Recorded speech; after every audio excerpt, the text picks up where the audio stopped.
Hey folks, Scott is back here again.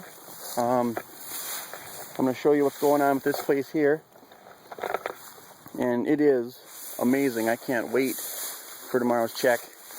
November 2nd, opening of otter, muskrat, beaver season.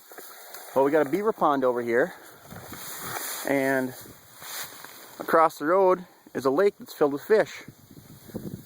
What do we have here? A trail coming from the water through the culvert and across the other side. And when I say it's beaten down, I mean it is beaten down into the mud. The otters are using it. There's a big toilet across the road.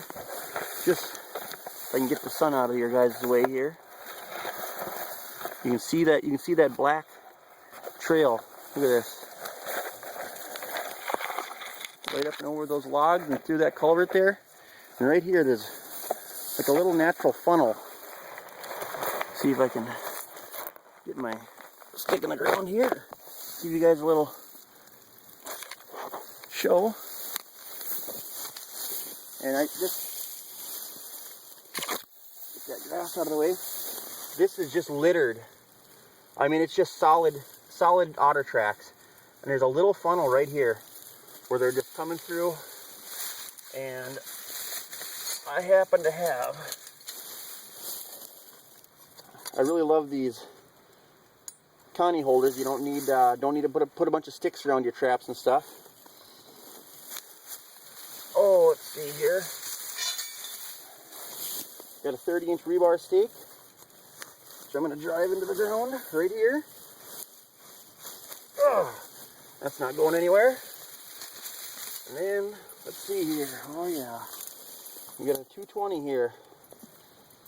Just waiting to be set out.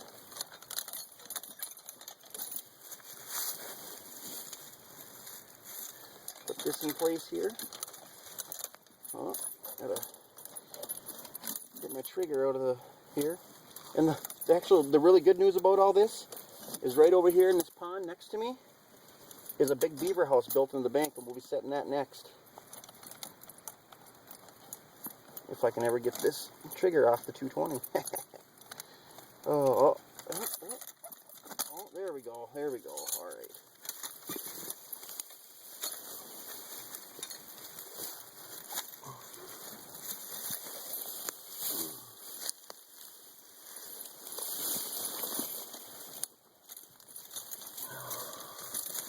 Get my 220 ready here. Okay. Let's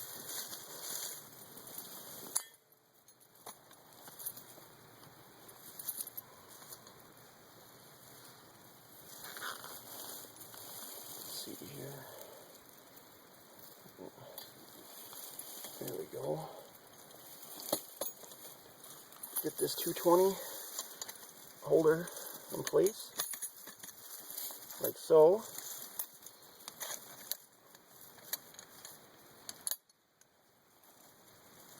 Get the trigger set. There we go. Get that.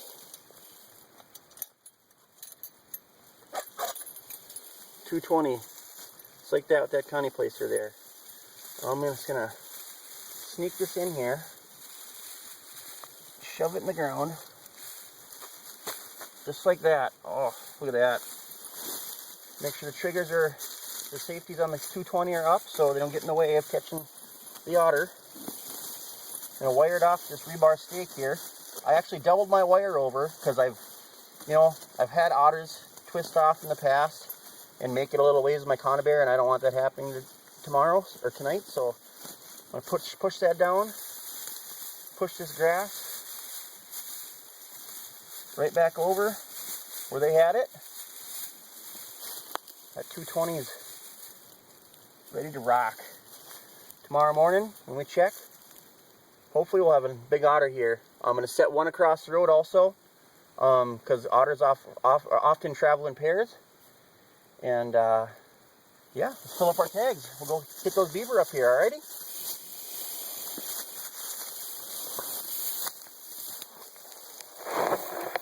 See here, I'll get one more close-up picture of my, so you can see my The sun's kind of in the way, but the 220 is right there. Alright. Rock and roll, people.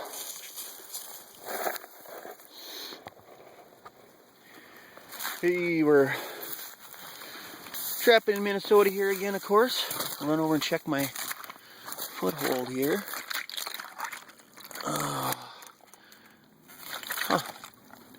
1.5 Victor jump, nothing in it.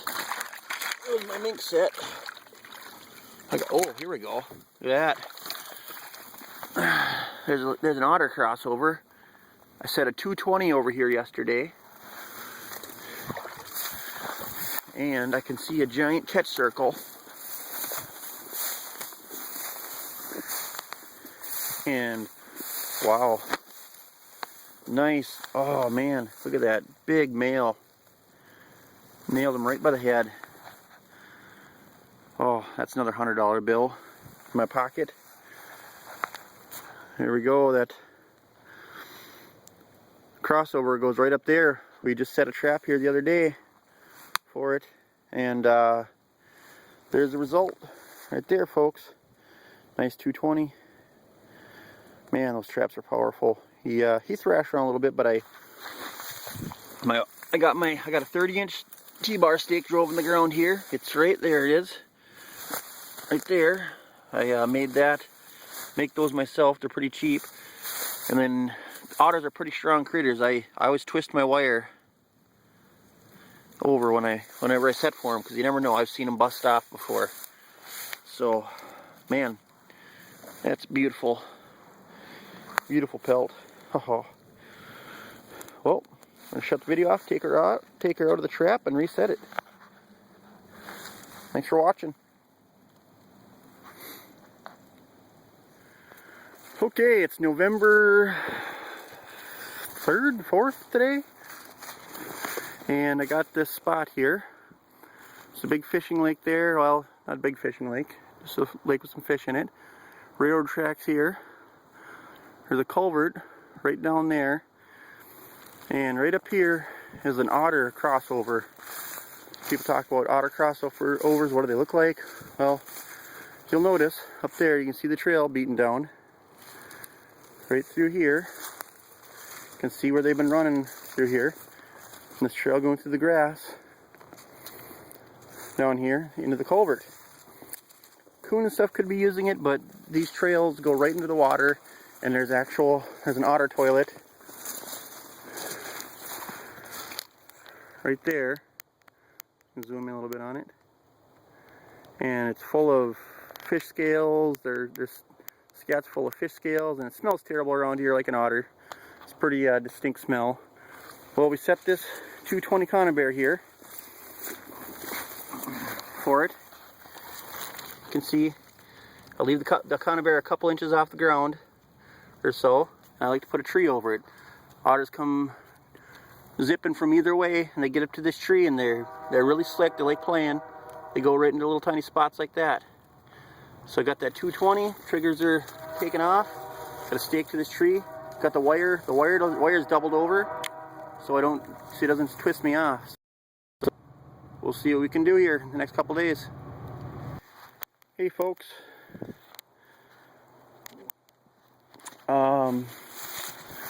What is today? November, the first week of November. Here's an otter crossover. I made a set out here the other day. I didn't show you guys exactly what it was about, but I just told you what it was. But here we have a big lake, or it's not a very big lake, but there's fish in it. And right down here, the log, and you can see where the otters have been coming up through the grass here, crossing over. And then there's railroad tracks up there. Right on the other side of those railroad tracks is another lake that has some small fish in it. This crossover goes right over there, right down into a culvert, and the other side of the lake there. Just a prime spot to catch otter. I set a 220 here for you guys. Well, it was 2 days ago. There's nothing in it yesterday, but as we're following this crossover down here, I set that 220 down here under these trees, You can see back here, that's the culvert that they've been going through. But before they make it under there, where do they gotta go? Bam, right there. Another huge male, man, huge. Right by the head in that 220. This is my third otter of the year. I caught one yesterday, and I caught one the day before also. Yeah, so I'm gonna reset this. Awesome, cool beans. Hey everybody, it's November, gosh, I don't know, 12th or 13th here in Minnesota, and what I got going on here is there's a beaver feed pile, and just around the point here there's a beaver house, and I caught both the beaver out of it last week. And whenever I do that, a lot of times otters move around beaver houses like this. And what this is a creek, or a small river that comes between some fishing lakes. And it's my favorite spot to set for otter. There's over here in this little hump, there's an otter toilet. And the beaver house is up there. They had 2 runs coming out of the house and a channel. And then right back here is a really, really narrow channel that I set a 220 in for otter, you know, last week sometime. And otters don't move through their territory, you know, every day. Sometimes it can take, you know, up to 2 weeks for an otter to come back through. I set this up last week, and it got really cold last night, or relatively cold. It's 7 or 8 degrees this morning, and I came out here I was going to pull these traps. Lo and behold, last night, connected with an otter, it looks like. I don't know if it's big or small. I'll break it out of the ice here for you. Right there, my little channel set. That 220 was half submerged right there in the water. See this otter here, if I can get these sticks off of this trap. Okay, there we go. There we go. Oh yeah, it looks like a nice, pretty nice. Oh, that's, is that a male? Oh yeah, it's a male. Pretty good sized male. Right by the head in that 220. Wrapped him pretty good. But one of my favorite spots to set, you know, if you can find a beaver house where the otters have been working, you leave your traps, you know, in these runs a few extra days, and you might connect with an otter or two.